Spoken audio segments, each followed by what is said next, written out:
start this. It'd be so funny if they were recording and we were doing those exercises, so the speaking exercises. Wow, wow, wow, wow, wow.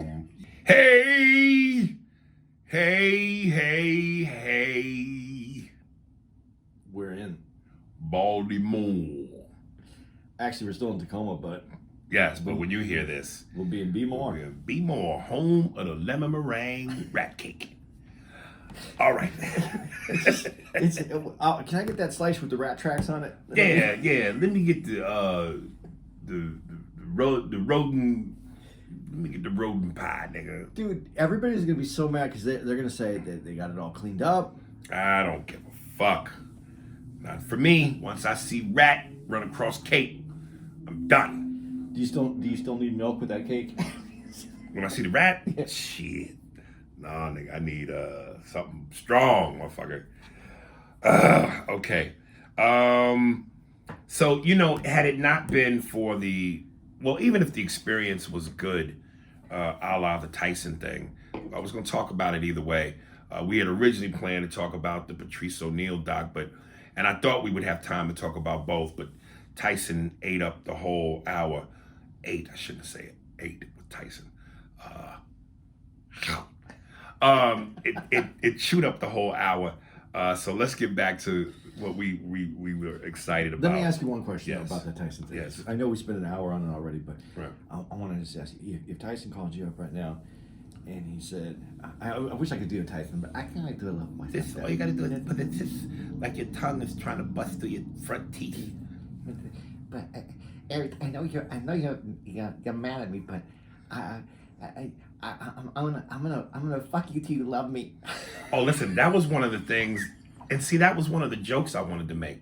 I wanted to ask Mike, remember when you went on that tirade during the Lennox Lewis press conference, and you said, "I'll fuck you till you love me, faggot.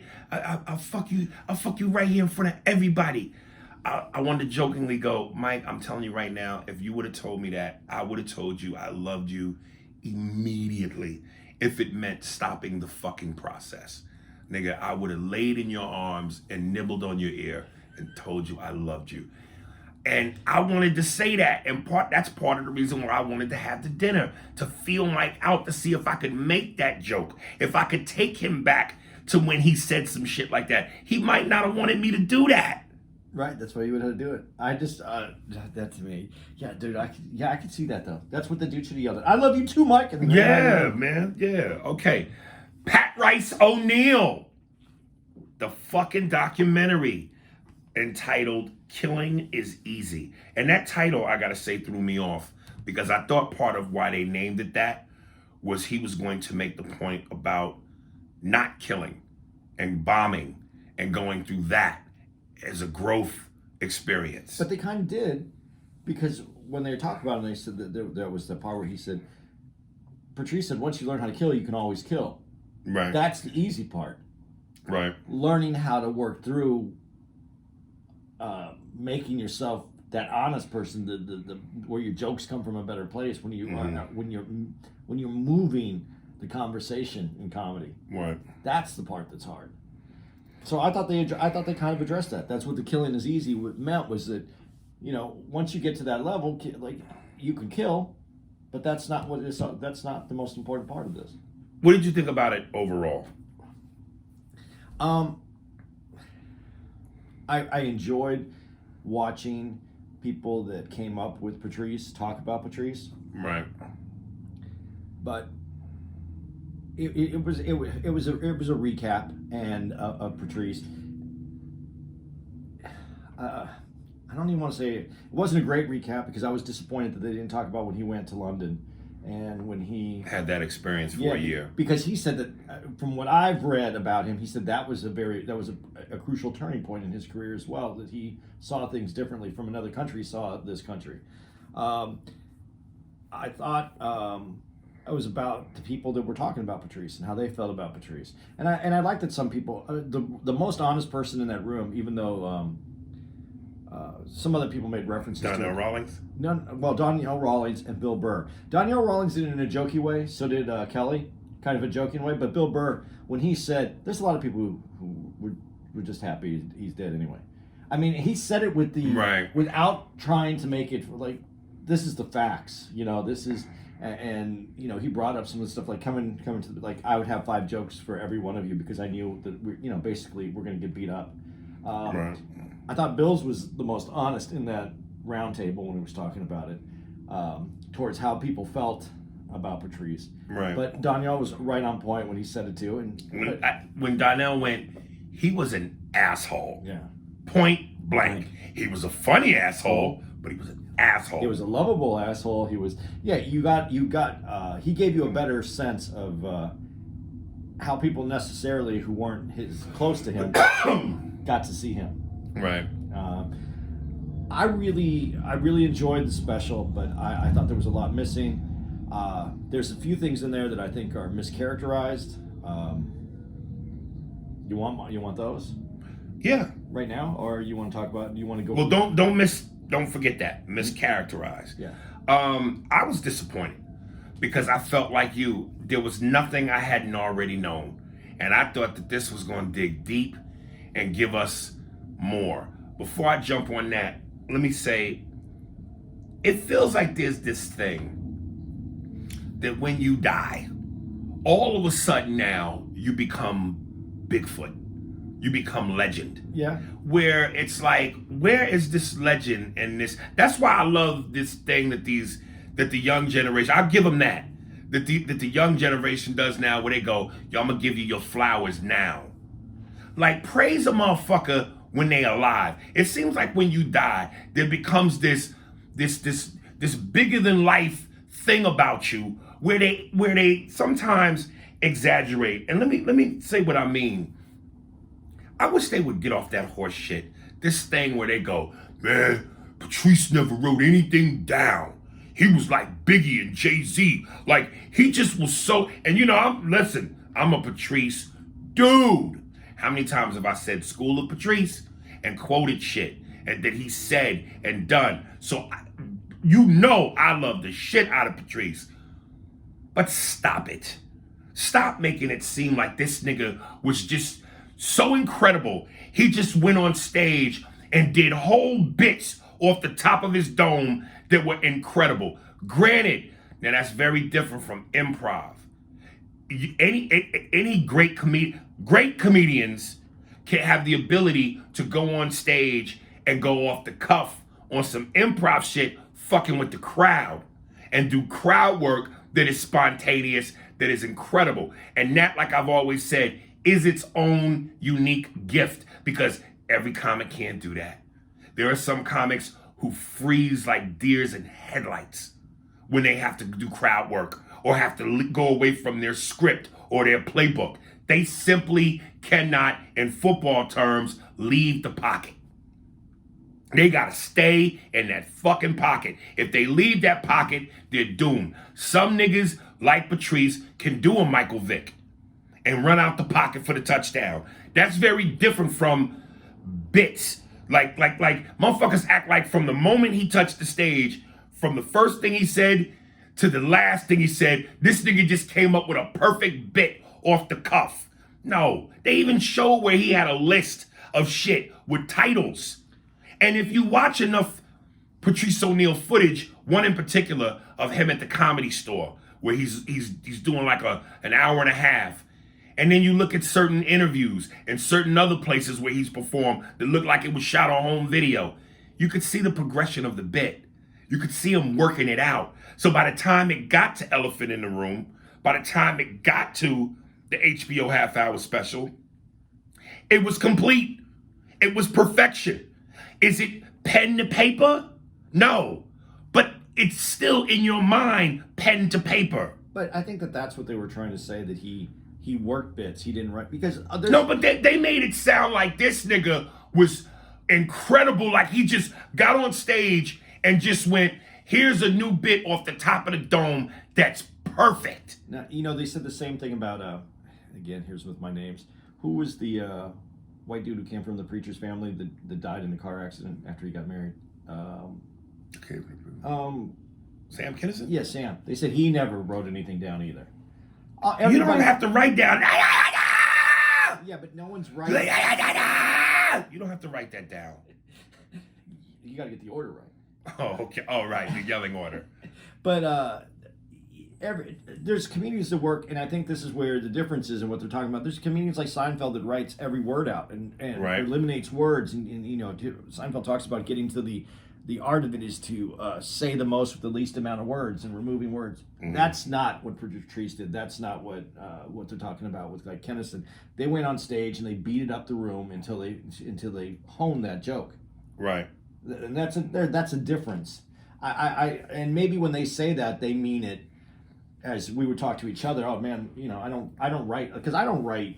I don't either. Yeah. I write down the idea, the bullet, or I might write down bullet points. Yeah. Like if I think of something and I go, oh, that's funny. A word, a phrase, what could be an article, right? A punchline within many punchlines. I'll do that. But what forms it, what goes around it, that I'll work out on stage or try to. But I think that's what they're saying. I think, you know, but they're sending that out to the general public, and I think the public thinks about it as, oh, he just gets up on, right, performs it. I think it's understood what that means. Right. Because I mean, I don't take it that he just, obviously he can't do that because all jokes in their infancy aren't together yet. You have to put them together. Right. And sometimes two jokes come together to make a joke. Right. So I think that's what it is. And then when you watch the process, there's always, when you watch the process and then when you see the finished product and you go, oh, he pulled that word out. Or before he said this, but now he said that. And that makes all the difference in the world in terms of where it was kind of funny, on its way to being funny, versus here it is, funny, perfected. Right. So, you know, well, you said, what? Go back to the thing you said about characterization or something you were going to say? I'm going to forget her name right now, and I want to make sure that I have her name. Jesus. She's a comedian? She's a comedian. She's a director. She's married to a comedian. McFarley, Bobby. You talk about what you call his wife, Rich Voss's wife. Yeah. Bonnie McFarlane. Yeah. I believe it's her that said it. She said that he was on stage and his joke was forcing white people to admit that they're racist. Mm-hmm. And he was talking about the joke Holloway. Natalie Holloway, yeah. That isn't what the joke did. Yeah, it did, but that's not. It showed the condition that we live in worldwide of how we rate. The word isn't rate, but the way that we level out what is important, and white is on the top and black is on the bottom. Right. Because if you go back and you watch what really happened, it was a black girl that yelled out Natalie Holloway. Right. So it wasn't that white people were going, oh, Natalie Holloway. No, it's a condition. It's a worldwide condition where that white life, and he made the point, the white life was worth more, that they would look for that white woman longer. Because you remembered Natalie Holloway, but you couldn't remember the other girl, and who was of color. And that was everybody in the room. It wasn't just white. And the reason I say it's a mischaracterization is Patrice wasn't just about black and white. He was about, look at the world. This is what made Patrice the genius, to me. Right. He wasn't trying to go, white's this, black's that, this. He's like, this is the world. Look at it for what it is, because here's how I see it. Okay, so let me ask you this, because when she goes, he made white people realize they're racist. So he made them say that they're racist. He didn't tell them, he didn't make them realize they're racist. He made them say that they were racist. Okay, but whether you make them say it or realize it, it's the mirror. It's putting you in front of the mirror. Yeah. Paul Mooney been doing that his whole career. What's the difference? Well, okay, but here's the difference. Paul Mooney is actually saying you're racist. Patrice is saying this is a racist world. This system is a racist system. It puts people above others. This is beyond that. Patrice really had a feeling for the humanity and its existence and the flaws in our humanity. He didn't need to show white people that they were racist. He showed everybody how everything is set up and how we function in this system. And this system and when I say worldwide, I mean worldwide, because when he's talking about what happened, that happened in Europe, and it happened in where the other girl, and I still don't remember the other girl's name. I don't either. Where The Peruvian bitch. And that happened in Peru. So this is worldwide. Patrice took us to a place where, and I do agree with what she said. It's not about him saying we're racist. It's about us figuring it out in ourselves. But she limited what he did.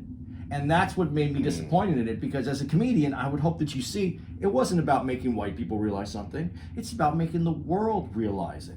It's about how we all see each other, and even how what that does culturally, it makes other people who aren't white feel less than, because they're already in that same mode too. We have broken ourselves down where that we put something above something else, and he pointed that out in this amazing way, the same way he does the thing about holes and women. Right. He's pointing. He's drawing the picture.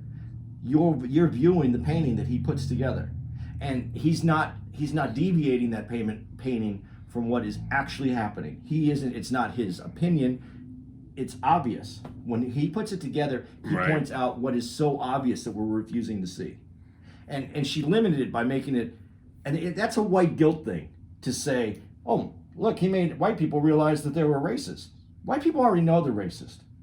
That's not what he made them do. He made them see it. But he also made everybody else see that they're working in this same racist system. Right. Again, and listen, if you are an avid fanatic of Patrice, then you already know certain things. To someone who I guess barely knew him or was a casual fan, this documentary might have been mind-blowing to you. But I was like, dude, again, why not tell the story about how he got the fake rape beef and had to go to jail in Boston behind that shit? Why not tell the story, the funny story that he talks about, hey, it's cold out here. When he talks about stopping at a truck stop to get some rest because he was about to die because he was so tired from driving, he had to pull over, and a white dude knocked on his window and said, hey, it's cold out here, and tried to pull on his door handle, which ultimately made Patrice realize this white dude was trying to suck some black dick before he went home to his family with a Christmas tree on top of his Subaru to go back home to his family. You know, all the endless clips on Opie and Anthony of Patrice destroying women and their bullshit theories on certain things and checking them. Play that shit. It was mainly baby pitches and fucking praise. But we also this is one thing that they did that I hadn't seen before. They introduced us to his girl and to his but that is necessary. It's necessary because it was part of who he was, and his mom. You got to see his mom firsthand. I mean, they humanized him in that aspect, and we saw you saw who Patrice was and how she cared about him. There was something there that added to who Patrice is. His mom adds to who Patrice is. I get that, but I understand what you mean too. I would have liked to seen at least another half hour of information on the stuff that we didn't always get, and the stuff that the people that knew him had and maybe he doesn't, maybe nobody wants to tell these stories, but to give us that insider information. But we also come from a different place. Like you just said, we know all this stuff that was introduced to us. Right. So we were looking for that little deeper cut, and it wasn't there in this. But I do appreciate meeting his wife, his mom, and his girl. When they showed, and this is just a lesson to you, because even on Opie and Anthony, they talked about how gorgeous his girl was. And I think somewhere even in the documentary, someone said, or Patrice alluded to himself as saying, he wasn't sexy. He wasn't a great looking guy. Oh, no, he says it. Yeah, he's fat. He wasn't sexy. Wasn't a good looking dude. He even said, me naked is a mess. Yeah. I would never understand why my girl would want to fuck me. He was mad at her for it. Right. Why would you fuck? Yeah. Right, yeah. The power of comedy, nigga, is not to be fucking slept on. When you are funny, that can be the key to a bitch's pussy ignition. Funny goes a long way. But what I liked about that joke where he Shout out to all the fat, ugly niggas out there. You got a shot, baby. Just get your jokes together, motherfucker. Biggie didn't seem to have problems. Oh, Biggie, baby. What I really liked about it though, and because we discussed this a lot, that because I'm self-deprecating in a lot of ways. Right. And you said black dudes don't do that. Right. And then Patrice has the joke that's self-deprecating, but he didn't do it in the first person self-deprecation. I'm mad at my girl because she fucks me. That's Right. self-deprecating, but it's on her. It's not on Right. him. I'm Right. who I am. I can't Right. change this. Well, and to my point, always, confidence sells. Yeah. And Patrice was a confident motherfucker. What was I going to go back to?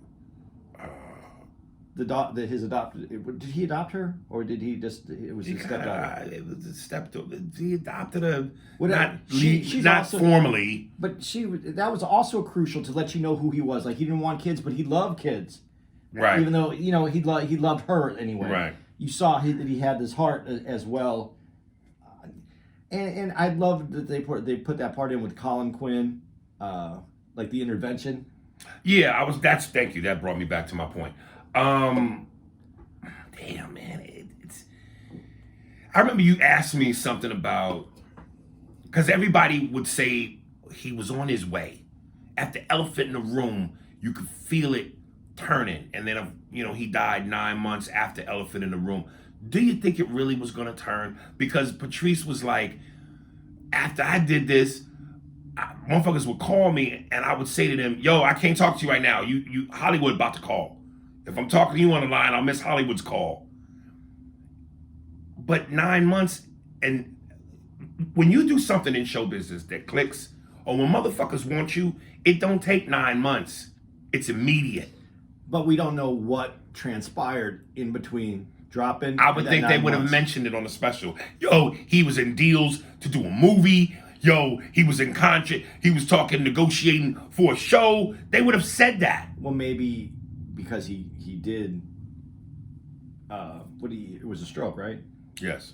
Maybe that came up. Maybe wasn't already feeling good. That there was talks, but it never got any further than that because of his health. And so maybe there wasn't a lot to mention there. Maybe it's a bunch of what ifs, and you're not going to mention a bunch of what ifs on the special. That was the whole special. Was what if? What if he wasn't an asshole? What if he didn't die? Well, it wasn't what if he was an asshole. He was an asshole, and I think the special really was he was an asshole, and this is the situation he got. And by the time he figured it out, it was too late. Dude, and obviously, look, we've had this discussion a million times. Hollywood is a fucked up game. And let me go to Tyson a little bit. We all know Tyson was taken advantage of, but we also know Mike did a lot of things to fuck himself up too. It's your bed, you gotta lie in it. I don't understand why Patrice felt the need to talk to the girl who's supposed to greet you when you come to the set and go, hey, and she's chipper, and did you get your call sheet? And this is what we're gonna do. Have you been to makeup? Have you been to wardrobe? That's part of it. And I said to you yesterday, I'm not a morning guy either. I'm not a morning guy, but I wouldn't go out of my way to make someone feel like shit. My biggest thing is I just don't say nothing. I'm not chatty. And I've been in situations where I get with the driver who's taking me to the radio station. I get with the limo driver who's picking me up from the airport or taking me back. Motherfuckers be chatty as a motherfucker. I don't ever go, hey, dog, I'm not in the mood to talk. I don't say nothing crazy. I just give you short one-word answers and hope you catch on. But, as I said to you when we had this conversation, then you leave them to decide if you're an asshole. At least Patrice let him know. At least he just said it. And you know what? I get that because I'm going to give you the best example in the world. I'm sure that most people hate fake niceness, and that's part of like Patrice right there. Where this is a great day. It's 6 But it o'clock. might not have been But maybe fake. it wasn't. And then I'm going to give you the example. The manager in Cleveland. Great. Aries, do you need anything? Are you all right? I'm going to ask you this every 6 minutes. Do you need anything? But I don't think it's fake either. I think that that's the school that he comes from. He wants to make sure that the comedian is in. And I know I gave him shit, but that's sweet. It's nice. It is It's nice. better than the other way. Right. So, but you know what? You get up, you do have to do this radio, and she does this. This is her job. This isn't. I'm not defending him. He was wrong. But what I'm saying is, I'm understanding it. This is her job, is to get up in the morning, drive people to the radio, make sure that they have everything, and she's in her world. This isn't his world. He isn't up at 6 o'clock in the morning. He's a comic. He's up late at night. His job is to make people laugh. That is part of the job, is to go make sure that you can get those tickets sold so that they have you back. But that isn't his focus. That's not his job. And you have someone coming in that's bringing a can of sunshine, blah blah blah. Well, you want to go to sleep. Yeah, you lose patience. I'm not saying that he's right. Okay, so then what happens when it's not that, but it's you in a network meeting looking at the heads of the network going, you don't like me, or it's you being on set, and when the writer comes to tell you to say some goofy shit or some shit you know is whack, you go, man, this is horse shit. Well, and you tell the writer his writing is horse shit. I think that is Colin Quinn gave the best answer to that. It's almost like he felt that there was a movie being made about every moment of his life, and that other people were going to watch that movie and go, I can't believe he didn't tell her this shit, or I can't believe he didn't say this, or I can't believe he went with that. But in his head, he saw everything, I think, from out of his space. When we go through it and we're in a place and they go, hey, I don't think you should do this and you should do that, you decide if that's a war that's worth fighting, a battle worth fighting, or you just go, you know what? Out of all the things I have to do today, I'm not going to fight that one. I'm going to let that one go. I'm going to let this go. I don't think he ever saw it that way. I thought he saw everything as the war, and he just was going to let you know every one of them. Right. But to his detriment.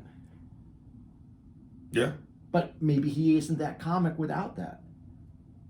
That's crazy. You know? Right. Yeah. Do you think he would have? I mean, obviously, I just don't see where you could truly have a career in a business where you have to deal with people and you stay that way. I mean, you got it. And even again, they said he was, as time went on before the stroke, he was starting to figure it out. He was starting to slowly turn. He realized certain things. So obviously he was headed in a different direction. That being said, being that immensely talented, do you think he would have eventually really hit big, or just stayed where he was? I think there's no way he wouldn't hit big, because he was, the one time I did see him, I got to see him one time, and I was afraid of him. I was afraid of him because he's that good, and I never saw anybody like even as much as I like Chappelle. It's a different kind of comedy. Patrice was the first one that I saw went, oh, that could be as good as Pryor. That has Pryor-esque feel to me. Right. So I was afraid of him, so I didn't even try to accidentally bump into him at the club, because he was playing at Stand Up Live, my home room, so I was there to watch the show. But when you get that good, I mean, how can you not? I mean, I don't know. Like, I think they have to do something for you. But then again, there's like Brian Regan, who is, it might not be everybody's style of comedy, but he sells out. He's on tour. He doesn't have a TV show or a movie or. Right, but he also has never pissed anybody off. But then I would wonder, why doesn't he? But maybe that's not. Maybe they just haven't figured out how to either use him, or he doesn't want that. If Patrice wanted it, I think he would have had it. Oh, but no, whoa. We know he wanted it. Well, he wanted it. He did want it, but he also, the other thing is, he wanted it, but he also would say, I'm not that in there. That's one of the things that I did like. I'm not an entertainer, man. I don't see myself as an entertainer. He wasn't there to entertain. He was. So what are you there for then? So he's complicated. If he was football, he'd be Barry Sanders. It's just one of those where you go, what the fuck? You have the ability to be better than everybody, and you stepping away from the game. You're pulling a Jim Brown. You're pulling a Barry Sanders. You're pulling a Chris Tucker. Where you just remove yourself at the height of your, or the peak of your powers. See, with Cat Williams, we all know has a drug problem. But unless you have a drug problem, if you ain't doing drugs and there's nothing wrong with you, and you're at the peak of your powers, what are you doing? I go to this on Patrice, and I could be completely wrong, and I probably am, because there's plenty of guys at that round table who knew Patrice and did not say what I'm about to say. Obviously, Patrice was funny, and he was a comedian. He knew that. But I don't think Patrice was on stage to be just a comedian. I think he saw himself as an artist, and I'm going to take it all the way to this level. I think he saw himself as a painter, and on stage, he was vocally painting. He was painting pictures, and he wasn't there. And when I say that he's not an entertainer, I don't think he was there to give you the painting. He was going to paint it for you, and you had to find what he was putting in that painting for you. He left it. So when he says, kill him's easy, yeah, he could tell you what the joke is. Right. He could give it to you. He could make it easy on you. Mm-hmm. But Patrice's character, as I understand it, as I see it, was never to make it easy on you. And if he wasn't going to make it easy on his friends, why would he make it easy on the audience? And why would he make it easy on the execs? And his job, I feel, in him was to paint it vocally, and you had to see the painting, and then you had to see his perspective, and then you had to find the answers into it. Because that's what I think he did. Because like I said, when Bonnie McFarlane said that, I said she missed part of the painting. She missed the painting.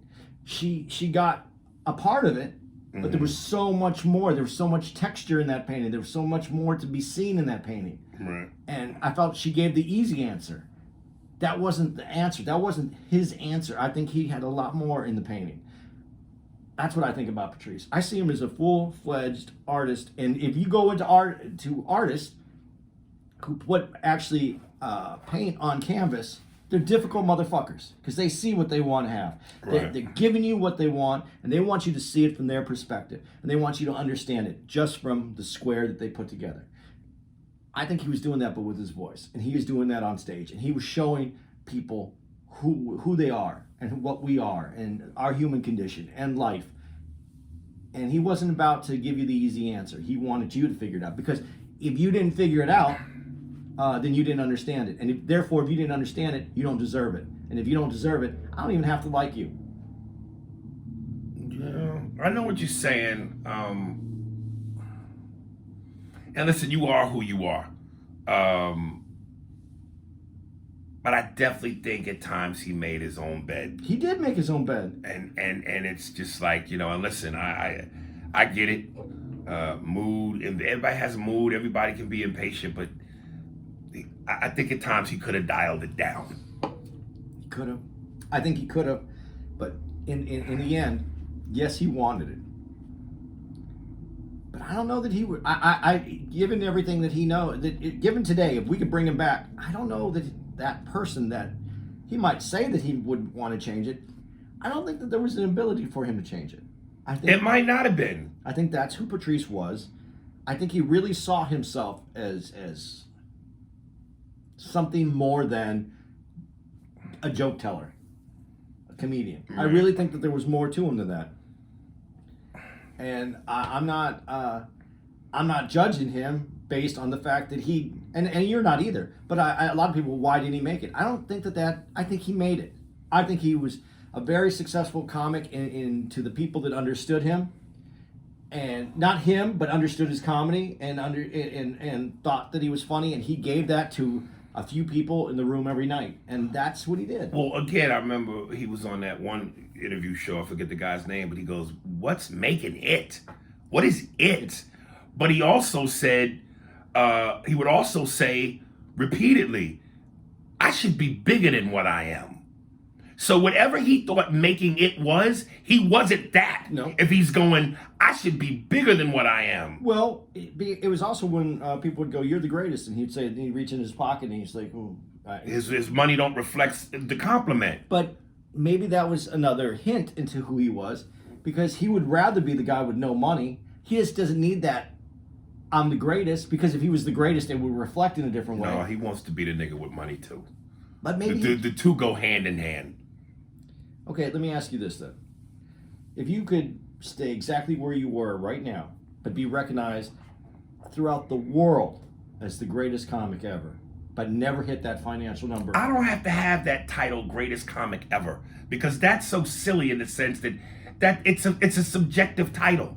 You would have that Ali fame where people looked at you and went, "That dude does it." I feel like I get that now.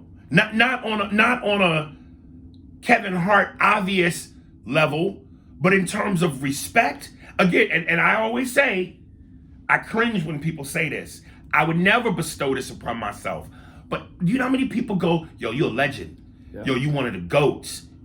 Now, if you want to attribute that to, I've been doing this 30 years, and like LL Cool J, LL has been relevant since the Kango, nigga, back in the 80s.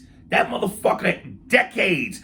Whether or not, I never thought LL was one of the greatest rappers ever. When you look at the greatest lyricists, Nas, Jadakiss, Eminem, Jay-Z, Biggie, Rakim, KRS, Big L, there are almost 10 names that come before LL. But LL is his own majesty, and the fact that that nigga has spawned decades. He's the music's version of Denzel, Denzel, Al Pacino, De Niro, Nicholson. That's hard to do. Nigga, I've been doing this 30 years. And motherfuckers go, dog, Def Jam, Teenager, Showtime at the Apollo 17, 8 years Mad TV. And I'm still here. Now, no, I don't have the movie career or the TV career. And we've gone over this, so I don't want to go down that road as to why or why that may not be. But I'm still here. I'm still a name that people go, is up there. So, again, am I a legend? I would never say that. Am I a GOAT? I would never say that. That's for you to say. But when you make the Ali thing, and let me make sure I put this in perspective and tone it way down, because Ali was that man, humanitarian, and so many other things that made him godlike. I don't even come close to that. But I know what, in terms of what you said, I feel that at times from people. But I also can pull out my pockets to a certain perspective and go, them compliments don't reflect my pockets. Okay. But that's what I was saying. So you could stay right where you are right now, but you would be the biggest. I mean, when I said Ali style, Ali could walk out of a building and he would have a line of people following him down the street. Right. That's a different kind of fame. Right. Anywhere in the world. Yeah. That's a different fame. You can have that fame, but the money, and you stay in the same house you have now, you drive the same car you have now. No. Or you could be you could be a good comic, get a bunch of TV shows. And the older I get, the more I want the money and care less about the fame. Wow. The older I get. because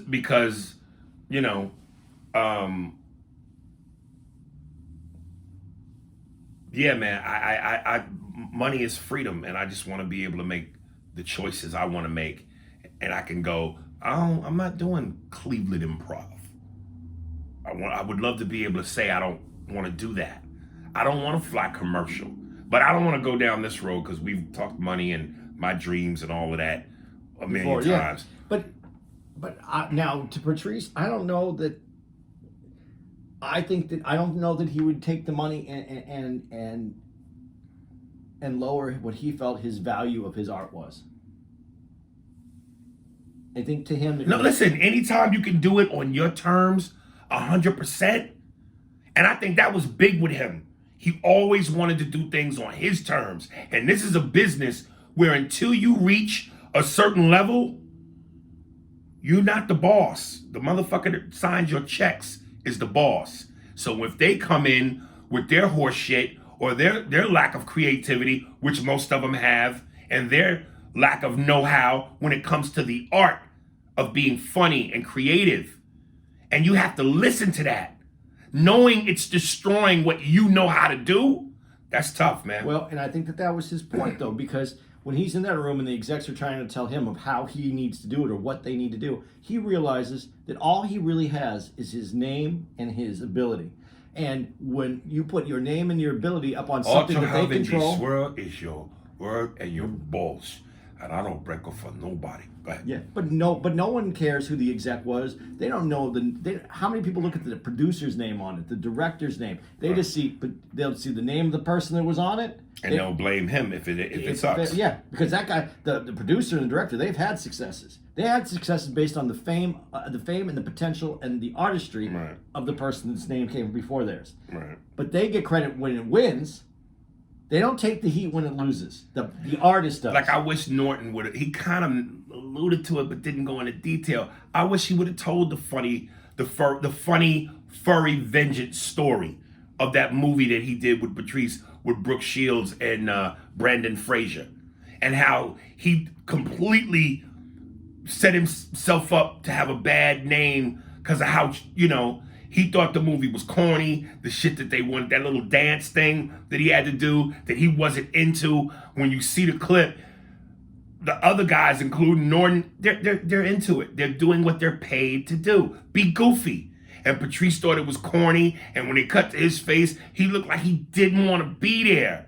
And that's the easiest and the quickest way to burn yourself in Hollywood. Well, and is to be hired for a job and act like you don't want to be there. Well, and that's the problem with that, though, too, is because his name wasn't going to be on the front of that. It wasn't going to ruin his career. Right. Either way, it was only going to ruin his career if he did what he did. If he was a star, but he wasn't the star. So he was paid to do what he and there he could have just done what he was supposed to do. Yes, he's a very difficult person, and his artistry came first and was above all. I mean, you got to admire that, even if it puts him in the place that it is, and you know that if you want a career and you want to be successful, you want money, that isn't the right way to go about it. But I don't think he had an ability to do it any other way. When he said, I think I'm going to have something, when Elephant in the Room came out, and he said, we're looking at 6 months to a year, and I should have, I think that was based on the fact that killed, and it was going to be him doing what he wanted to. He believed that from that Elephant in the Room was strong enough. I don't think that he was going to change. I think he might have been open and had better discussions, but he wasn't going to change. All right. Can we switch gears? Yeah. Yeah, because we got 18 minutes left, or 17 minutes left, and I'd like to kind of get into something else. I'm enjoying my Coca-Cola, just in case Coke ever sees this, even though that we're not Coke types of people. Not at all, because when you go, the niggas and the Jews, they love Coke, but it's a different kind of Coke. When the Jews and the white man drink Coke, it's a beverage. When niggas consume Coke, it's a sniff. Do you understand the difference? Brett Butler, yeah? The stock keeps hitting 50 and dropping back down. So overall scale of 1 to 10, what do you give to Patrice, Doc? Man, I have to still give it an 8 because I like, there was things in it that I did like. Let's just go with the number because we'll eat up time. 8. I give it a 5. Oh, I had a 6 for you. I thought that's what you were going to say. Oh, no. 5. You even lowered it one more than no, I gave it a 5, dog. Okay. I hit Andy up and said, yo, not knowing he fucking seen all 3 seasons already. Ozark is fire. I watched the first season and you was like, yo, Ari, what was that? What was it? Season 1 is fire. Okay, yeah, Andy hit me back and said, I saw all 3 seasons. He said, you said season 1 was fire. You said season 2 was ridiculous. And then you said season 3, the end of it was good. Yeah, season 2, like. And I heard they're not going to bring it back. They were supposed to bring it back for free. I don't know. Well, But maybe they didn't because this. Well, you know what? Someone said that on the internet, so fuck that. Don't trust that. They might not because this is COVID's killed a bunch of things that got a green light lit, and then things have changed. Season 1, amazing. Season 2, it was like you had to take such leaps of faith. To go. Okay, that could happen. Right. Okay, that could happen. You were like, I was like, there's no fucking way that's happening. And it was it was tough for me to watch season 2. Really? And then season 3 came out, and my girl really likes Ozark, so she goes, it's much better. Right. And so I started watching it, and it was all right, and I was still, but then there would be these moments, and then at the end I was like, okay, they have this could get good again. This Right. could get good again. But if they don't bring it back, that's it. But the amazing parts of it, and I know that you already like this, Justin Bateman, man. Oh, boom. One of my notes. This motherfucker is, Jason Bate. What's that term when you could do both left and right hand? Ambidextrous, yeah. Ambidextrous. And we said this on a podcast. Him, Bryan Cranston, but this motherfucker does drama and comedy. I could watch that. Jason Bateman is one of them dudes, seriously, that if his name is attached, I'm watching it. Because the man delivers. He has a way of listening to you in a scene and making you feel like nothing with that response. He has a dry, sarcastic, he does sarcasm well. So, dude, and he can his as an actor. Right. Comedy is, they say, everybody says that it's hardest to do comedy when you're Right. an actor. And when he's sitting in that, did you see Horrible Bosses? Of course. Dude, who Charlie? I don't know his last name, but I know who you're talking about. And then the other, I don't know. Jason Sudeikis. Two fucking funny Yeah. guys. And he not only holds his own, stands out. Yeah, man. Jason Bateman is a bad boy. That first episode though, him watching his wife get fucked by another dude on a computer constantly. That part where he goes to confront her when the private eye tells him where she is, he goes, it's Thursday. That means your wife is fucking this dude. It's a Thursday. And when he's making his way to the apartment and that nigga's body hit the ground, I was on the plane and went, oh! Pah! That shit. The Mexican cartel, when they shot everybody, when the bitch went to go use the bathroom and dude knew that he was being fucked and he shot the holes in the bathroom door, seeing her body get put in a barrel. That first episode was a motherfucker. Yeah, and you have to keep that same energy for who she is and who Justin Bateman, his character, I forgot his name, in season 2. Because in season 2, that if you keep that energy for what happened in the initial opening episode, and then you go to the second season, nah, man. I have a lot of issues. I will say this, and I thought you were going somewhere different when you used the word energy. I thought what you were going to say is you have to keep that same energy from episode 1 throughout the whole series, which is what Snowfall does. Yes. Which is what The Sopranos do. Which to me is what Power did, Breaking Bad. I watched the first 2 episodes of Ozark and I was like, yo, this shit is dope. But somewhere in the middle, there were moments where I went, and that noise, it's not that I'm saying it was bad, but the energy slowed up. The intensity slowed up. And I understand, that's why it's such a testament to how great Snowfall, The Sopranos, Breaking Bad, and Power was to me, because there's no slowdown. It's Mike Tyson in his prime, knocking you out within 5. Then you might like season 2, because you might like the. Was there moments? Yeah, there is, because there's some things. Yeah, there is, but it has some of the things that you like in it, but just such a leap. It's so unbelievable to me that could happen. When I said energy about, yes, you do have to keep that same energy going. That's what makes will make the series good. But how you feel about her is important. The wife. Yeah. Let me tell you something, man. And again, I do not condone violence against women. Man should never raise his hand to a woman. But ladies, the horse shit y'all be on, the hypocrisy y'all be on is unfucking real. Like I mentioned when I talked about Love Punch, Love Stupid Drunk Love, that movie, and I said how his wife had the balls to get mad at him while she fucked around on him. When they got to Ozark and she had to go into the office to deal with the dude who had the dog licking peanut butter off the feet, which was, holy Jesus. I thought the dog was licking peanut butter off his dick, but on the feet. But anyway, before she leaves the car, and Jason Bateman says to her, the sound of Gary, who was the lawyer she was fucking, his body hitting the pavement is what makes me sleep at night. And this bitch punched him for that comment. You asshole. And she, like, not a slap, a punch. Bitch, you're hitting me because you want me to feel sorry or sympathy for the nigga you fuck?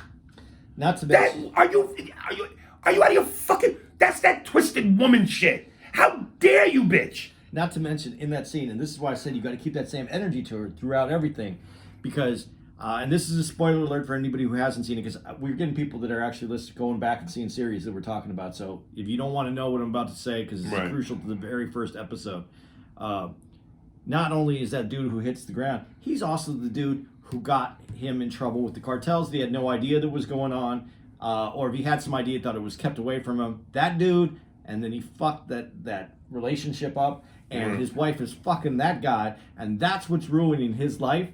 All in that one moment, and he says the sound of him hitting the pavement. Right. Yes, I was right there with him. I was like, yeah, that's it. Yeah. Man, but you got to keep. That's what I'm saying. Because then there's moments where you have to let that go to let this series continue, and that's what pisses me off. Yeah. Right. And even but on the flip side, like there was a moment in The Sopranos when Carmela said to Tony, when she thought he was still fucking the Russian, and then Tony goes, he made an excuse for her at some point. You know, that poor girl, she's got problems, Carmela. And she goes, you want me to feel sorry for a bitch that fucks you? So it was just like, where do you get your balls, bitch? She should have been trying to lick peanut butter off Bateman's feet. You cheated on this motherfucker. And because he made a comment that was warranted, he gets a punch in the mouth? Yeah. Again, I don't condone violence against women, but bitch, you're supposed to taste the backhand. Well, and that's what. Hit the bitch back. Yeah, and that's why what happens throughout that whole season, you're still mad at her. Right. And then then he become. You'll see it. Get to that second season, and if you don't see what I see in in Bateman's character, then I'm wrong. I wrote, Ozark is a magical fantasy where white folks are motel maids and do gardening work. What place is this? There's a lot of places where We actually went to a place, I couldn't remember it, and you were staying at an Airbnb, and we dropped you off first. But I remember we saw a white dude with a gardening thing, and I was like, what kind of shit is this? Incidentally, the dude that plays the guy that worked at the motel that was fucking with Bateman's daughter, that's an ugly motherfucker. That nigga looked like the dragon from Neverending Story. That's an odd looking motherfucker, dude. But I want to go back for a second. Yo, that Mexican cartel, them niggas don't play. There's rules in the mafia. No women and kids. Them niggas go after your women and kids. well, Skin you alive. yeah, it's a family. It's a family business there. Yeah. That's But woo. um, And shout out to what's his name that plays the head of the cartel. He was on NYPD Blue that replaced Lieutenant Fancy. I don't remember. Oh goodness. You can't ask me for names. Right, but fuck, he's good. Yeah. That dude's good. No. I hadn't seen him in anything since NYPD Blue. Well, the acting in it's good. And by the way, what I said, and I'm sorry I don't remember her name again, but his wife. The cast of the first season of Ozark. But his wife, she's an incredible actress. She is. Because I hate her. Like if I saw her on the street, I would hate her because she does such a good job. Yes. Where is it? Eastside Morales. Oh yeah. And what's her name though? I think it was Jennifer. The cast of the first season of Ozark. This is why. See, if we had a producer, Yeah, he would. this shit would be. Laura Linney.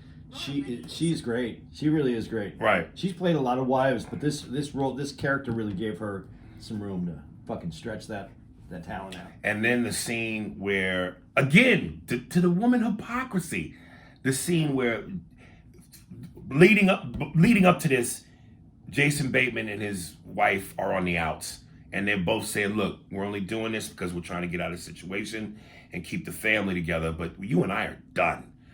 Then they have a moment where they eventually fall back into habit and they hug each other. It was some tense shit going on. It leads to kissing. Then they lead to fucking, and he purposely fucks her the way he saw her being fucked in the video. And he slaps her ass. He does the exact same thing that Gary did. And then they show you where she felt like, what the fuck? Something that was strange. Then she looks into his computer and finds out that he's seen that video. And she's mad at him for him fucking her the way he claims he thought she'd like to be fucked. Because clearly you fucked this dude. You like that. So I just thought I would do what you obviously like. And she was mad at that. How do you satisfy these hoes, man? How do you satisfy these hoes? You find one that compliments you completely, that loves you for you who you are, and then you hold on to that fucking chick. You know, he's yes. He said that was a shout out to Tara. And I said women cheat for one of two ways. One, revenge, or two, they're not happy. And for people out there that think that's horseshit, she even said why she cheated. Yeah. I wasn't happy. And he said, so I'm busting my ass, making you a home, making sure you need for nothing, making sure you're happy, but yet you're not happy. So your answer is to fuck a nigga? Women, y'all are hilarious. I did. Him being a Superman with a cape on his back and an S on his chest, making sure you straight, wasn't enough? And then when you're unhappy, your answer is to suck another nigga's dick? Wow! Dude, I just had this idea that if it was Superman and Lois Lane, Mm-hmm. and there would be eventually a time when Lois Lane cheated on Superman, and she said, you know, you're never here enough. He goes, I'm out saving people. And Lois would say, I need to be saved. You need to save me. And you know who she would fuck? You know who she would cheat on him with? Who? The Thing. And do you know why? The Thing. Yeah. Because of the Thing. No, he's rock hard. He stays rock hard. Jack Kirby's the one who originally, I think, drew the Thing. I wonder why they just didn't have like a bulge. Because they were under, Right. I think there was some things that they had to pass back Right. then. But the Thing should have like, if they did like the adult version, Right. wouldn't his shorts be longer? That'd be like just this. Be a big rock dick, man. A bumpy rock dick. How does your dick automatically be ribbed? A bumpy ribbed rock dick. Balls. Like Fuck the balls, nigga. But he'd have to have. He might have rock balls, but nigga, he's got a rock hard ribbed dick. He's got the perfect cock, nigga. Fuck a condom, ribbed for her satisfaction. That nigga comes with it all. Okay, can Superman fuck Lois Lane and get off? Because What do you mean, get he can't fuck her. He has to fuck another superhero. He can't fuck human pussy. Well, he can't come in her, because if he come in her, Shoot her, she shoots across the room. right? Yeah. He can't fuck her then. No. You're right, no. We got to make our own comic book. Yeah, man. Just a these dirty Yeah. hero comic book. Dude, remember how we talked about on Snowfall, black people going, the gay agenda, and we go, no, that was intricate to the story of dude raping dude. Remember how we said that? Yeah. This one felt like a gay agenda. The FBI agent and the redneck that he eventually is having a homosexual relationship with. You know, when the first time he kissed him in the truck and he hit him, faggot, and he called him a faggot, he punched him. Cut to this nigga knocks on the agent's door and goes, I just want to let you know I ain't gay. And then mouth tongues this nigga to death. What is the point of that? Well, that felt like a gay agenda. Well, why? Even if the FBI agent is gay, we know gay people work in all facets of life. The redneck, really? He's gay? Really? Secretly? Man, it's a storyline that they wanted to put in there. I mean, it does add to the storyline where now it's even a more odd situation than it was before. Okay, but when you say it's an even more odd, that feels like they put it in there just to give it some more dynamic versus does it move the story along? Well, is there a point? Okay, but and this would be the only point that I could see. Everybody in this story is somebody that they're not. Okay. You know what I mean? Everybody. But we know there are people in life that are that. Right. The whole fucking town. That's where when you go, certain things you go, is it believable? The whole town. Right. Now I'm going to suspension. The whole town, nigga. Wait till the second episode, the second season. But what I'm just saying is everybody has this thing that the secret, and so that would be the secret. Everybody has something that they have that they're covering up, and that the FBI agent actually develops in that his storyline in the second season is one of the better ones actually. Really? Well, it was more believable. Let me go back to something that you said that at first I wasn't with it because I loved the show so much I couldn't see where you were coming from. But then when I think back on it, and then when I watch shows like Breaking Bad, Sopranos, now especially Snowfall, which to me seems so believable and realistic, where I didn't go, like I said, there might have been one moment or two where I went, some Hollywood shit. But it was so believable. I remember when you was like, part of your problem with Power was you felt it was soap opera-ish. Yeah. And I went, nah, man, because I was defending my show. But then I look back and look compared to those other shows and go, I can see it. I can see it. And I'm saying that to say this. I already see in Ozark what you mean. Yeah. Because that scene where the dude who sells the real estate, his mother gets hit by the garbage truck. As this bitch is backing up going la, la, la, la, la, with her fingers in her ears. One is she don't hear the truck because she's got the fingers in the ear going la, la, la. Do you know how loud a garbage truck is? Yeah. Bitch, you would hear that. Secondly, your son is watching this truck come barreling down the street. And at no point did he have a chance to go, Mom, look out. It's just her backing up. Classic movie. Boom. She's hit. No warning. Even the truck didn't try to stop. When you hear truck brakes, there's a specific sound. That truck didn't even try to stop. Well, that's the thing that, and to people, so that people understand this about me too. It's not just that these leaps of faith or these things that you just said to describe that. It's that they have to set all this up. Right. So you may see the setup an episode out and you're going, that's bullshit, and they're setting that up for something else. And so when the thing comes up, not only do you have to take the leap of faith, but then you understood why that other thing was there, and then you put them together and you go, what a bunch of bullshit. Right. It's not just like that one moment. Right. It could have to do with 3 or 4 episodes ago, and you're like, that's why they did that stupid shit. And then you're like, and Power, I'm sorry, had a lot of that. It had some of it. It did, but it was still so entertaining. It is, but you again, and I try to make a joke out of this, and I really can't do it. But it's that kind of some of that black shit where you got to go. Well, stop. That was a golden moment. When you say black shit, you mean like black shit? What? Like black people shit? Yeah. Do you see what he just did? Do you see how I love that? That rolled off your tongue so easily, like something emotional hit you just now, and you didn't even think about it. No, wait, just don't say that. I knew it. I know. You gotta let me finish this point. And you just went. You were in a rhythm, and it came out rhythmically. You went. Man, that's that black shit. Yeah. I love it because, nigga, I'm not trying to get you to do it, but the black shit, you had the same rhythm with that. Is if you said nigga, it would have came out just as flawlessly. Man, that's that nigga shit. You said, that's that black shit. I love that. You had a moment, nigga. That was beautiful. Okay, now going back to what I was saying.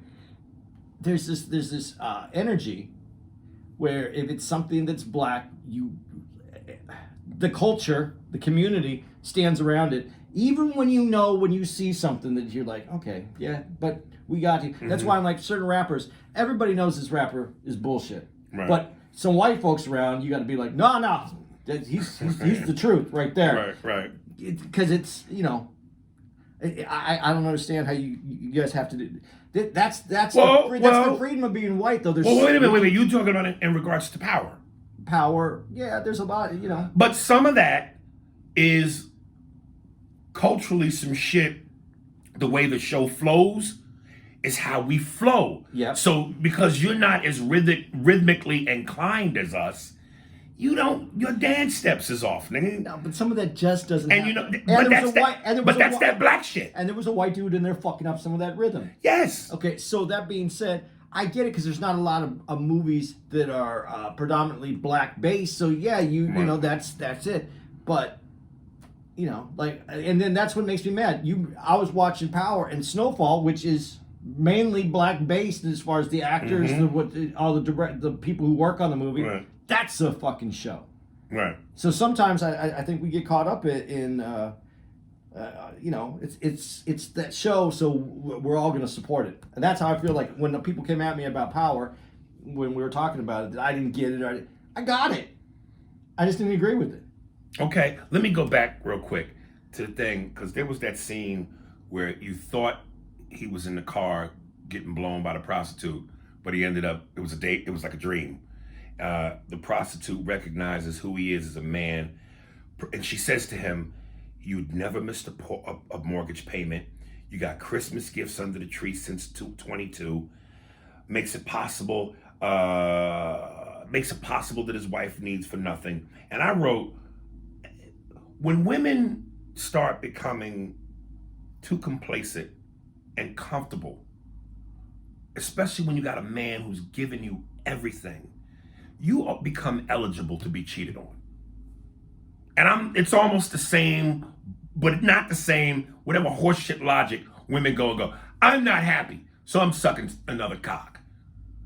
Okay, well, talk to your man first. But damn, when a nigga's giving you everything and you go do that and you're not happy, or you don't recognize it, you become eligible to be cheated on. So again, ladies, one of my favorite quotes in Sopranos: "A woman's job when fucking with a powerful man is to make him feel powerful." But sometimes women get so comfortable with the fact that they got an easy life, or that they got a man who provides and does all those things, that you get lazy and you forget this nigga's special. Yeah, I think where some of this goes is we're much more simple than women. That's true. We go out, we work, we want, not all men, but the idea of the man, the idea of the man is that he goes out, he works, he earns, he comes home, he provides. There's food on the table. He does the nice things for the woman that he feels that he needs. We need money, we need a house, we need this. And a woman is attracted to a guy that can provide and do those things. Right. For the most part. I'm generalizing quite a bit here. But a woman is attracted to that. Women are attracted to guys that are successful, that seem like they're doing well. But then, once the relationship begins, and you just said it, you become comfortable. That's expected. Okay, this happens and this happens. Right. We feel completed. We did the things that we checked our boxes. We might have only 10 boxes. Women have hundreds of boxes that need to be checked daily. And that's where we miss, because and it would be great if a woman would just come up to us and go, "Listen, I've been with you now for a year, and I see you got all these boxes checked right here. Very good. This is on the man to do list. Now, let me turn this page. This is the what women need list, right? So we need all these. Hold on, I got to turn the page, and we need all this. Okay, right. Now wait a minute. Now, if we have some kids, which I need to have, not all women do. They might stop turning right there, but a lot of women want to have the kid. Let me show you. Then we're going to need all this right here. And then once they turn all them pages, they go, "Okay, now there's that book. Now look at this book." Right. We're different. We have a much shorter checklist. My last thing, and then this is my last note, and then we can wrap it up. I want to go back to your criminal mastermind that you are. When he explains money laundering 101, and he explains laundering money, why does money need to look old and dirty and used? Why do they put it? And I never knew that laundering money, they literally put it in a laundry machine. No, laundering money is different than that. But laundering money, that if it all comes when you go get money from the bank, stacks from the bank, and this doesn't have Jew hat on. This doesn't have anything to do with real money laundering. This has to do. So that what you saw was bullshit. I don't even remember what's the setup for it, because I'm not remembering. He's teaching the girl who my daddy. Okay, yeah. Yeah. Okay, so here's what it is. So you got to take that money to the bank.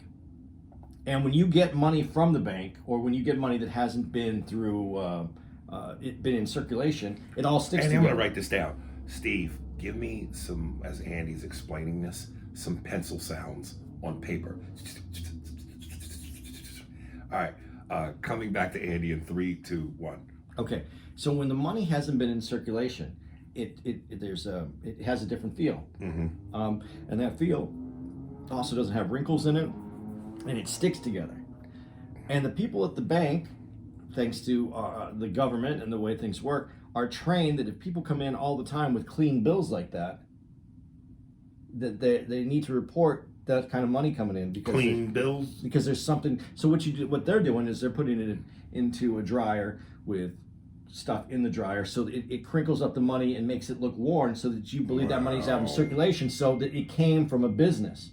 Otherwise, money that doesn't look like it was in circulation, that doesn't look like it came from a business. So you walk in with 10 grand of money that looks like that was your daily deposit because you did X amount of business, Right. and it's wrinkled and it comes together and doesn't. That's fine. The bank's gonna 10,000. They're gonna report anyway, unless it's a business that gets over 10,000 a day anyway. But Right.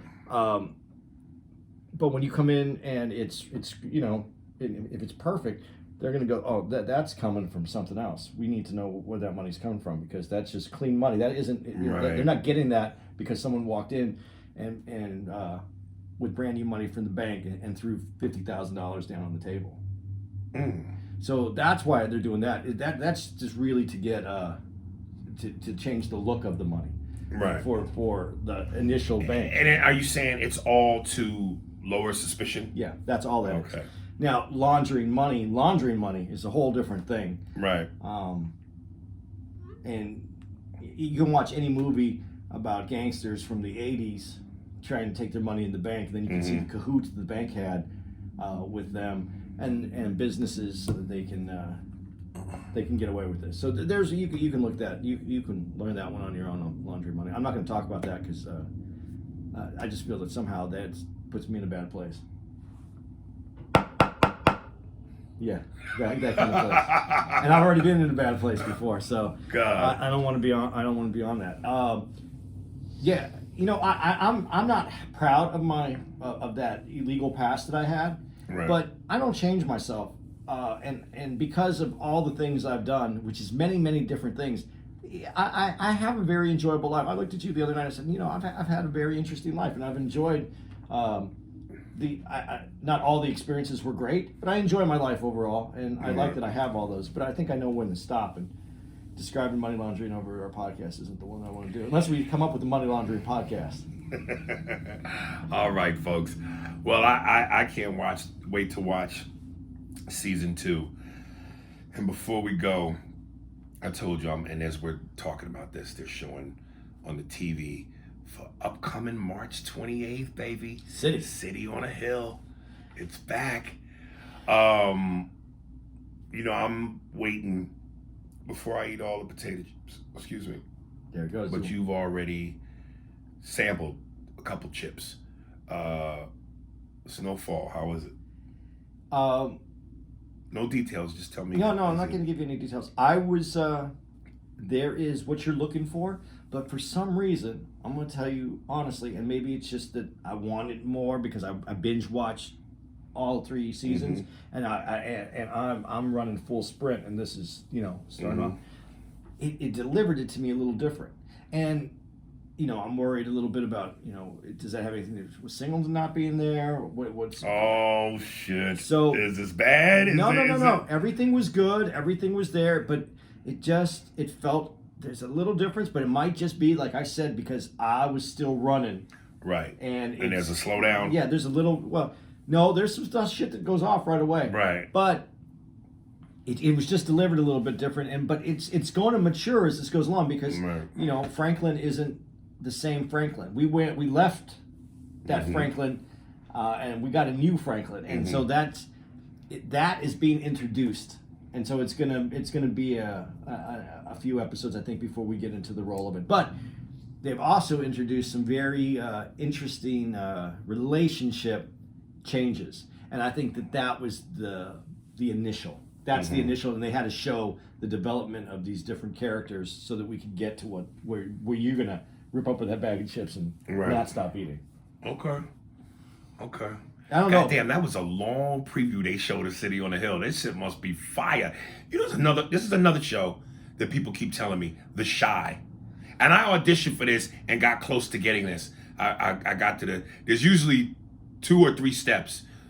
The casting director, then you meet with the producer director, and very few times you get the 3rd step, which is a screen test, which they almost never do anymore. So I auditioned and made it to the 2nd round, but didn't get it. Have you seen The Chi? No, I haven't seen The Chi, but can I tell you something? And I'm not trying to be disrespectful to you.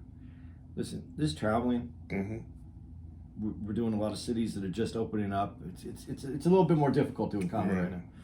Motherfucker, can you get something? Can you get something and pull my ass with you? Because I'm fucking... Hey, brother.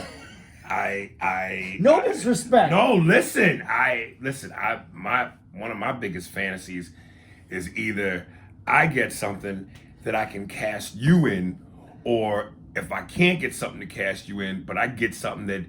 Is this who I think it is? Is that Kevin James? Yeah, that's Kevin James. Dude, I can't buy it. No. I do not buy it. But what if he does a great job in it? Then you're going to go, this dude has skills. Have you seen this? I've seen the previews for it, yeah. I was going to... But the reason you can't buy it is look at who's the heavy in this is actually the kid, the girl. What you mean, the heavy? She's the one that's coming after. Yeah, that's coming after the guys. Okay, but they even got Joel McHale in it. Yeah. But I've seen Joel do dramatic work and be not nice. Yes. Because he's not nice. Oh, is that some inside shit? No. I just think that to be that snarky, you have to be a little not nice. Well, then Kevin James might be good in this. I think he's because they say he's not nice. I think he's going to be great. He looks, from the previews I saw, this looks good. I don't know what's the name of this. It's about to show it. I can't. I was going to rent this one night, but then I looked at the preview like I'm looking at it now, and I'm just going, I can't get past King of Queens guy. No, I think he doesn't look anything like it. When I first saw Eve, I had to look at it a couple times. Look at him. He looks right. But you put a long beard on a white man and a bald head, dude, and they don't smile. Y'all all look like nigga killers. No, I don't. I look so... What is this called? This is called It's coming up here. I think it's gonna. I can't wait to see this. I don't know.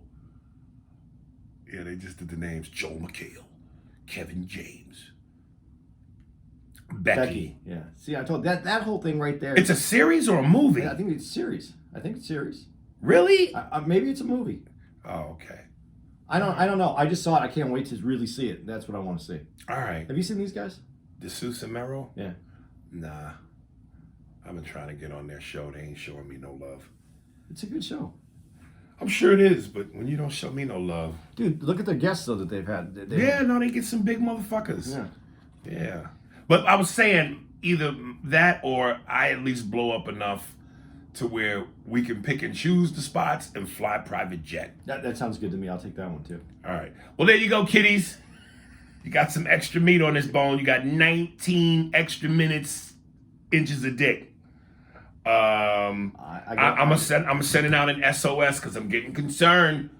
I haven't gotten an email from Shamar, especially since I added the Stevie Wonder intro. I didn't get a thank you and appreciation. Shamar, I gotta check on you every now and then. Let me know you're alright. And I haven't heard from Farrah. But we've gotten some emails where people are saying we need other people on the show too. I'm not knocking Farah or Shamor. Right. I'm just saying they want. Some people are getting mad that I think they feel their emails have slipped by. But you gotta send multiple emails. Keep sending emails. Not only that, I believe me, I'm gonna get to it. But you know, I gotta be loyal to who's been loyal to us. And the conversation needs to match up with what we're talking about. Yeah, a little bit. So Farah, let me know what's going on, baby. It's scary when a black woman stays silent for a certain amount of time, because we know the thunder is coming. Okay, I'm reloaded. All right. Coming up right now. Oh, where we're gonna be? Oh, at the Baltimore, right? Oh no, Baltimore. We're in Baltimore now. When they're listening to this, what's after Baltimore? We're gonna be in Columbus, Ohio. Are we really? Yeah, I love Columbus. Holy shit! Yeah, that's my favorite of the Columbus. Ohio's. I don't have an actual date, but if you go to the Funny Bone in Columbus, Ohio, you can pull it up there. Yeah. Or you can pull it up on Aries. It's on your website too, right? Yes. And I usually try to put it up on mine, but go check that out, and we'll do a promo for it, so you guys will see it. But yeah, Columbus, we're really looking forward to coming out. It's so weird that you could be not that far away from Cleveland, but be so far away from Cleveland. Yeah. Oof. All right, coming up, this is Dewan Cooper. It's called Skywalker / Cocky from Dewan Cooper. He didn't send me his socials like I told him to. Boy, you niggas is hard-headed. So here it is. Enjoy. We out chill.